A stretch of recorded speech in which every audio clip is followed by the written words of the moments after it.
వచ్చేసి వాళ్ళు నిన్ను ఎంచుకోరు, నువ్వు వాళ్ళకి నచ్చలేదంట, ఇదంటే అబద్ధాలు చెప్పింది, తీసుకొచ్చింది ఇంకొక ఇంటికి పెట్టింది. అట్లే 10 ఇండ్లు తిరిగిన, 10 ఇండ్లు మార్చింది. కానీ ₹1 డబ్బులు అయితే నాకు లేదు, ₹1 లేదు డబ్బులు. మళ్ళీ వచ్చేసి ఒక ఇంట్లో మటుకు మన తెలుగు అక్కలు 2 ఉన్నారు, చాలా హెల్ప్ చేశారు. ఒక అక్క ముస్లిమ్స్ అమ్మాయి, ఒక అక్క తెలుగు అక్క చాలా హెల్ప్ చేస్తున్నారు. వాళ్ళు మటుకు నన్ను, కుమారి ఇలా చేస్తే నువ్వు కష్టాలు పడతావు, అది డబ్బు ఇవ్వనప్పుడు నువ్వు ఎందుకు పని చేస్తావు అని దేవుని సూత్రం, దేవుడే హెల్ప్ చేసినాడు, నాకు ఎంతో సాయం చేసినాడు. ఆ అక్కోళ్ళే నన్ను బయట వేసినారు, కత్తరోళ్ళ ఇంట్లో నుంచి బయటకు వచ్చిన.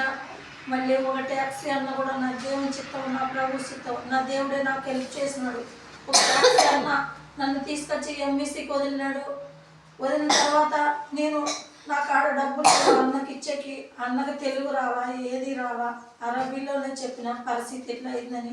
నా దేవుడు సాయం చేసినాడు. ఆయన నన్ను డబ్బులు అడగల, నన్ను తీసుకొచ్చి ఎంబీసీకి వదిలినాడు. నేను వాళ్ళకి పోలీసు వాళ్ళకి ఆదరవయ్యి నా బాధలు వాళ్ళకి చెప్పుకొని అక్కడ కూడా చెప్పేసి ఇలా చేస్తున్నారు అని పోలీసు వాళ్ళకి చెప్పి ఇలా 4 నెలల డబ్బు తీసుకున్నారు. నేను వచ్చి 4 నెలలు అవుతుంది, 4 నెలల పైన అవుతుంది కత్తరికి వచ్చి అని చెప్పిన వాళ్ళకి చెప్పేప్పటికి వాళ్ళు కూడా హెల్ప్ చేసి నన్ను భద్రంగా వాళ్ళ లెక్క పెట్టి, వాళ్ళ తిండి పెట్టి 8 రోజుల ఆ ఆఫీస్లో ఉన్న తర్వాత మళ్ళీ వాళ్ళ లెక్క పెట్టి, వాళ్ళ తిండి పెట్టి నాకు పాస్పోర్ట్ చేయించి నన్ను తీసుకొచ్చి అక్కడ అదే బొమ్మాయికి తీసుకొచ్చి వదిలేశారు వాళ్ళ విమానంలోని.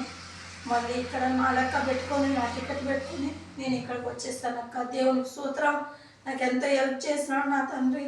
కానీ డబ్బులు అయితే మోసం చేసి తెంగేసినారు.